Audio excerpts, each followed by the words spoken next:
नमस्कार सर्वांना, स्वागत आहे तुमचं माझ्या श्रद्धेची पहाट या चॅनलमध्ये. इतिहास आपल्याला सांगतो की अहंकार हा विनाशाचे कारण बनू शकतो, पण नम्रता यशाचा मार्ग दाखवतो. हे रहस्य फार कमी लोकांना माहीत आहे. इतिहासातील सर्वात प्रभावी नेते सर्वात विनम्र होते. आज आपण अशा ऐतिहासिक घटना पाहणार आहोत जिथे अहंकार आणि नम्रता यांच्यातील फरक स्पष्ट होतो. यामध्ये फक्त राजांच्या लढाया नाहीत, तर साधू संतांच्या शिकवणीचे अनमोल धडेही आहेत. आज आपण अशाच एका प्रवासाला जाणार आहोत, एका अशा व्यक्तीबरोबर ज्यांनी आपला प्रवास इतिहासाच्या पानांमध्ये दडलेले सत्य आणि अध्यात्मातील चैतन्य ह्याचा मेळ घालण्यात घालवलेले आहे. नाव आणि रूपापलीकडे जाऊन केवळ ज्ञानाच्या प्रकाशात आज आपण न्हावून निघणार आहोत. त्यामुळे ही ज्ञानाची मालिका चुकवू नका. लगेचच सबस्क्राईब करा. चला तर मग आता आपण व्हिडिओला सुरुवात करूयात. आज आपण अहंकार नावाच्या दुर्गुणाविषयी जाणून घेणार आहोत. समस्त मानव जातीच्या जीवनाला ग्रासून टाकणारे 6 शत्रू सर्वांना माहीत आहेत. ते 6 शत्रू म्हणजे काम, क्रोध, लोभ, मोह, मद आणि मत्सर. यांना आपण षड्रिपू म्हणून ओळखतो.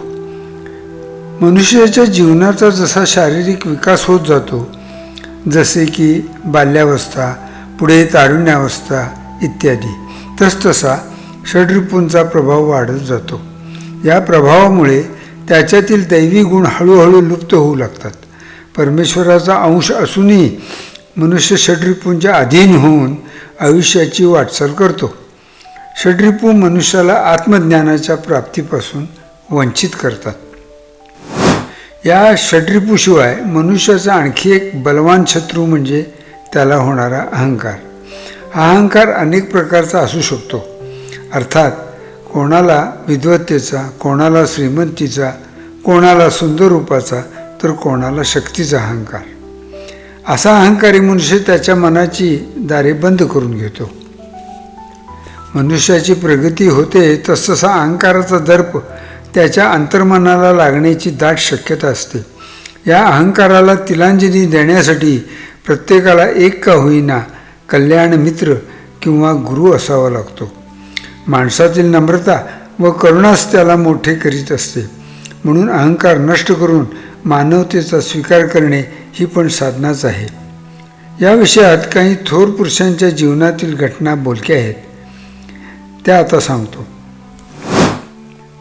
अमेरिका स्वतंत्र झाल्यानंतरची ही घटना आहे. एकदा रस्त्याच्या कडेने जाताना एक लष्करी गाडी अडचणीच्या जागेत अडकली. आतील शिपाई उतरून तिला बाहेर काढण्याचा प्रयत्न करू लागले. त्यांच्यावरचा अंमलदार मात्र फक्त हुकूम देत ओरडत होता. त्यानेही थोडी मदत केली तर गाडी लगेच निघण्याचा संभव होता. पण तो होता साहेब, त्याने फक्त हुकूम देणे व ओरडणेच पसंत केले होते. तेवढ्यात मागून एक गाडी आली. त्यातून एक सज्जन गृहस्थ उतरले. त्यांनी लगेच सैनिकांना मदत करून गाडी अडचणीतून बाहेर काढली. तो सज्जन गृहस्थ अंमलदाराला म्हणाला, पुन्हा गरज पडली तर मला बोलवत जा. अंमलदाराने त्याची पाठ थोपटली व नाव विचारले.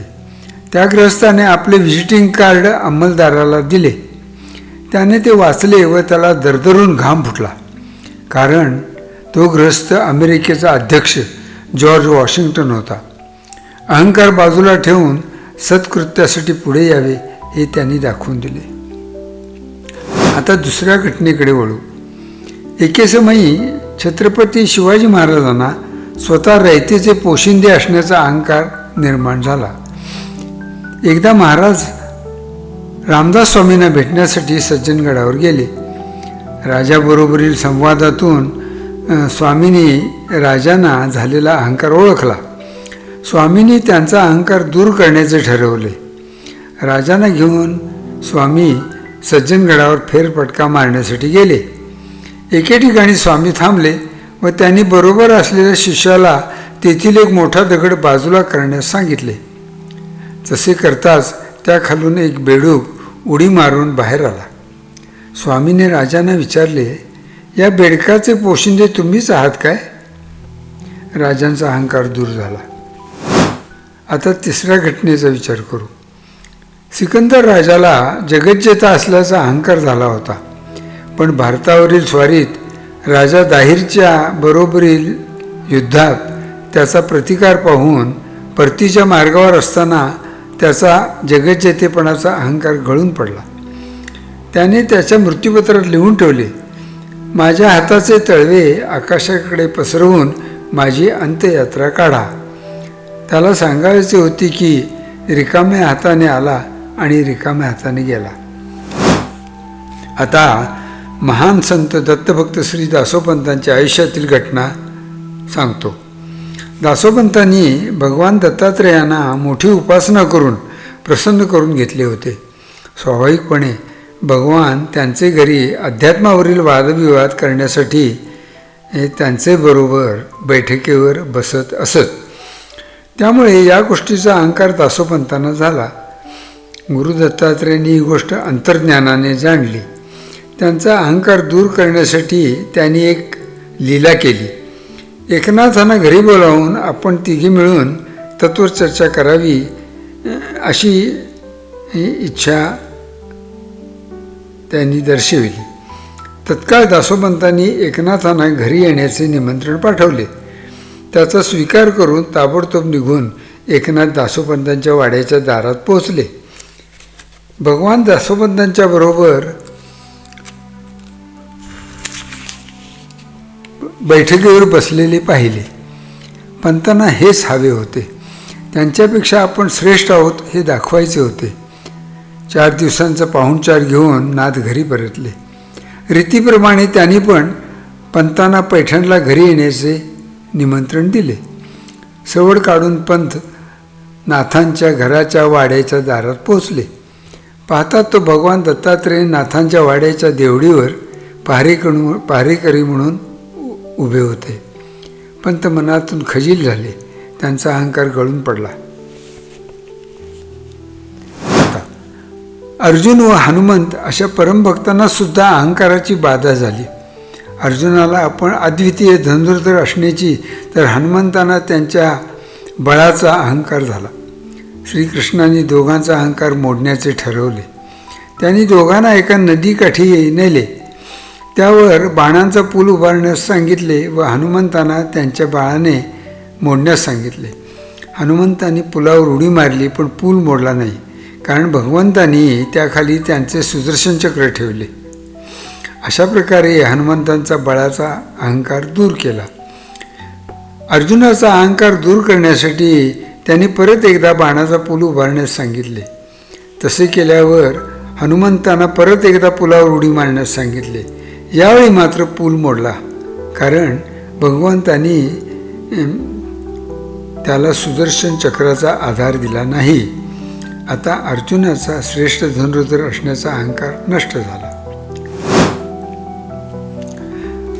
आता संत तुकाराम महाराज त्यांच्या अभंगातून अहंकारासंबंधात बोध करताना म्हणतात ते सांगतो, ऐका. चाले हे शरीर कोणाचे सत्ते, कोण बोलविते हरिविण. देखवी ऐकवी एक नारायण, तयाचे भजन चुको नका. माणसाची देव चालवी हंता, मीची एक करता म्हणून या. वृक्षाचेही पान हाले त्याची सत्ता, राहिली अंता मग कोठे. ऐसा तू समस्त ब्रह्मांडाचा स्वामी, वर्म हे जाणून शरण आलो. अहंकाराच्या बरोबर विरुद्ध नम्रता होय. म्हणून प्रत्येक मनुष्याने अंगी नम्रता बाळगली पाहिजे. विनयशीलतेचा महिमा सांगताना संत बसवेश्वर विचारतात, गाय पाठीवर बसणाऱ्याला कधी दूध देईल काय. ज्याला दूध हवे त्याने गायीच्या पायाशी बसायला शिकले पाहिजे. आयुष्यात महत्कार्य करताना विनम्रता या गुणाचा विकास करावा लागतो. आता या विवेचनाचा समारोप कविवर्य बाबू बोरकर यांच्या कवितेतील ओळीने करतो.